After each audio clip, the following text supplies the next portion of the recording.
ગુજરાતમાં એક બાદ એક લેટર વાયરલ થવાના કિસ્સાઓ સામે આવે છે। પહેલા અમરેલીમાં અને હવે ઉપલેટામાં છેલ્લા ઘણા સમયથી ભાજપના નેતાના નામે લેટર વાયરલ થઈ રહ્યા છે। ત્યારે વધુ એક શિસ્તબદ્ધ કહેવાતી પાર્ટીના ધારાસભ્યના નામે લેટર વાયરલ થયું છે। રાજકોટ શહેર અને જિલ્લામાં ભાજપના નેતાઓ હવે શિસ્તનું એવું પાલન કરી રહ્યા છે કે જાણે કાગળ પર જ કલમ ઉપાડીને પોતાનો અસંતોષ ઠાલવી દે છે। વારંવાર ધારાસભ્યોને પક્ષના મોટા હોદ્દેદારો વિરુદ્ધ વાયરલ થતા પત્રો એ વાતની સાબિતી આપે છે કે અંદર ખાને કંઈક રંધાઈ રહ્યું છે। અમરેલી પત્રકાંડ હોય, રાજકોટનો અગાઉ કોઈ એક વાયરલ પત્ર હોય કે ધોરાજી ઉપલેટાના ધારાસભ્ય વિરુદ્ધ લાંચ અને લફરાનો પત્ર હોય, આ બધું જાણે ભાજપના આંતરિક જૂથવાદનું ઓપન સિક્રેટ બની ગયું હોય તેવું લાગી રહ્યું છે। નમસ્કાર, આપની સાથે હું ભગવતી વિશાવડિયા। ગુજરાત બીજેપીના વધુ એક ધારાસભ્ય વિવાદમાં આવ્યા છે। વધુ એક લેટર કાંડે ગુજરાતના રાજકારણમાં ભૂકંપ લાવ્યો છે। થોડા સમય પહેલા અમરેલી ધારાસભ્ય કૌશિક વેકરિયા અંગે લેટર કાંડ થયો હતો। તેમના વિશે લેટર વાયરલ થયો અને જેના કારણે સમગ્ર ગુજરાતમાં હડકંપ મચી ગયો।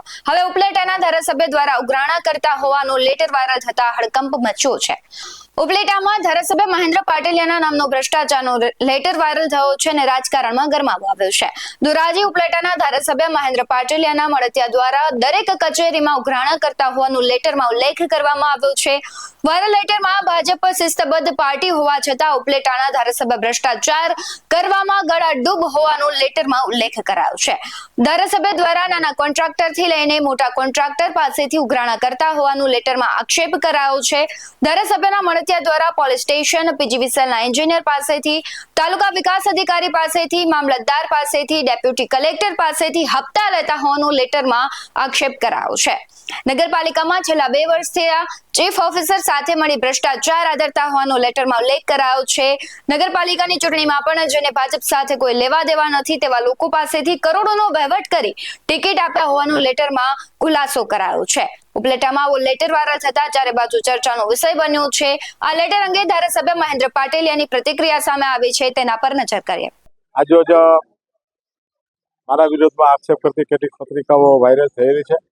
એ બાબતે મારે સ્પષ્ટ કહેવાનું છે કે આ પ્રકારના જે આક્ષેપો છે એ તદ્દન પાયા વિહોણા અને તર્કહીન છે। આ આક્ષેપ કરનાર એ કોઈ હિતશત્રુ, કોઈ દ્વેષથી પીડાતા કે ઈર્ષાથી પીડાતા એ કોઈ વ્યક્તિનું આ કારસ્તાન છે। આ પ્રકારની પત્રિકાઓ નગરપાલિકાની ચૂંટણી પહેલાં પણ વાયરલ થયેલી। નગરપાલિકાની ચૂંટણી એ ભારતીય જનતા પાર્ટીનો ભવ્ય વિજય થયો ત્યાર પછી પણ આવી પત્રિકાઓ બહાર પાડવામાં આવી હતી અને આ કોઈ હિતશત્રુનો છે ને આ બાબતે જિલ્લા પોલીસ વડાને તપાસ કરવા માટે પણ રજૂઆત કરેલી છે। તેમણે કહ્યું કે ભાજપમાંથી જ કોઈ પત્રિકા વાયરલ કર્યાની આશંકા છે। તેમણે વધુમાં કહ્યું છે નગરપાલિકાની ચૂંટણી સમયે બદનામ કરવાનો પ્રયાસ થયો હતો। તેમને બદનામ કરવાનું ષડયંત્ર છે અને જવાબદારો સામે કાર્યવાહી કરવા રજૂઆત પણ કરાઈ છે। ત્યારે આપણી સાથે ફોનલાઈન પર છે લલિત વસોયા, તેમની સાથે જ વાત કરીએ।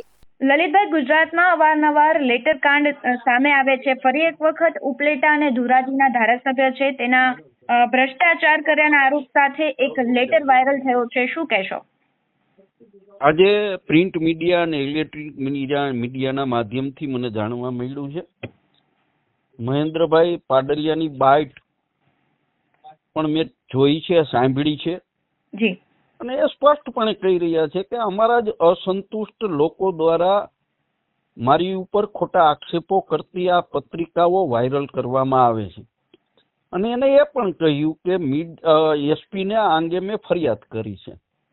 આ પહેલી પત્રિકા નથી, આ ચોથી પત્રિકા છે જી, અને દર વખતે સ્વાભાવિક છે કે ધારાસભ્ય શ્રી ફરિયાદ પણ કરે, પરંતુ લોકોમાં આશ્ચર્ય એટલા માટે છે કે ધારાસભ્ય શ્રી ફરિયાદ કરે, આ પત્રિકા છાપનાર, એની ઉપર આક્ષેપ કરનાર વિરુદ્ધ, અને પોલીસ કોઈ સામે એક્શન નથી લેતી।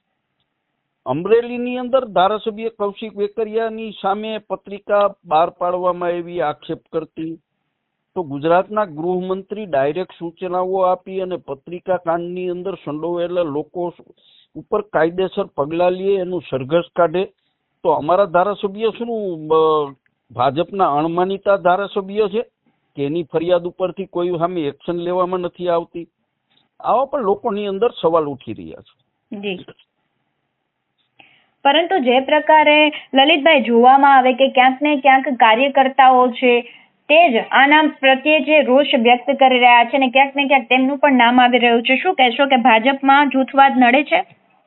100% ભાજપમાં જૂથવાદ છે. ધારાસભ્ય શ્રી જ એની બાઇટમાં મીડિયા સામે કહે છે, એટલે એ કોઈ નવી વાત નથી. આ ચોથી પત્રિકા છે અને કાયદેસર જોવા જઈએ તો છેલ્લા 6 મહિનાથી આ વિસ્તારની અંદર ભાજપમાં ભયંકર જૂથવાદ છે અને જૂથવાદને કારણે જ આ પત્રિકાઓ વાયરલ થતી હોય એવું હું માનું છું. ભાજપ છે શિસ્તબદ્ધ પાર્ટી કહેવાય, એમાં આવી બધી ઘટનાઓ બને, આવા કિસ્સાઓ આવે, કેટલું યોગ્ય કહેવાય? એ તો ભારતીય જનતા પાર્ટીનો પ્રશ્ન છે ને. હું મીડિયાના માધ્યમથી એવું કહું કે કોંગ્રેસ પાર્ટી શિસ્તબદ્ધ પાર્ટી છે, ચરિત્રવાન પાર્ટી છે. તો ભાજપ કહે છે જૂથવાદ ઉપરથી નીચે સુધી ચાલે જ છે. લલિતભાઈ, આવી ઘટનાઓ બને ત્યારે ક્યાંક ને ક્યાંક લોકો છે તેને અસર કરતું હોય તો રાજકારણમાં અને ખાસ કરીને કોંગ્રેસ હોય કે ભાજપ, આવી ઘટનાઓ બને એ કેટલું યોગ્ય કહેવાય? હું બહુ સ્પષ્ટપણે મારો અભિપ્રાય મીડિયા સામે પણ મેં આપ્યો છે કે આવા આક્ષેપો કરવા એ વ્યાજબી નથી. અને જો સાચા આક્ષેપો હોય, આ ખોટા આક્ષેપો હોય તો ધારાસભ્યશ્રીએ પોલીસ ફરિયાદ કરવી જોઈએ અને પોલીસે ખોટા આક્ષેપો કરનાર સામે પગલાં લેવા જોઈએ. ખબર નહીં આ લેટરમાં લખ્યું છે તે સાચું છે કે ખોટું, પણ અહીંયા એક વસ્તુ સાબિત થાય છે કે ભાજપ આંતરિક જૂથવાદનું ભોગ બની રહી છે અને કહેવાય છે કે ઘર ફૂટે તો ઘર જાય. ભાજપના જ નેતા અને કાર્યકરો ફૂટે છે એટલે જ આવા લેટર કાંડ સામે આવે છે. આવી ઘટનાઓ બાદ પ્રશ્ન થાય કે ક્યાં છે આ શિસ્તબદ્ધ કહેવાતી પાર્ટીની શિસ્ત? આ એક વખત નથી કે જ્યારે લેટર કાંડ બહાર આવે છે અને એક વખત ગુજરાતમાં હવે આવી ઘટનાઓ બને છે ત્યારે ભાજપના જૂથવાદ અહીંયા સાબિત થાય છે કે ભાજપમાં ક્યાંક ને ક્યાંક જૂથવાદ થતો હોય તેવું દેખાઈ રહ્યું છે. આ મુદ્દે આપનું શું કહેવું છે કમેન્ટ કરી જરૂરથી જણાવજો. આવા જ વધુ અહેવાલો સાથે ફરી મળતા રહીશું. તમે અમારી YouTube ચેનલને સબસ્ક્રાઇબ કરવાનું, અમને Facebook અને Instagram પર ફોલો કરવાનું ભૂલશો નહીં. બાકી અવનવી અપડેટ્સ મેળવવા માટે આપ જોતા રહો BS9 TV ન્યૂઝ. નમસ્કાર.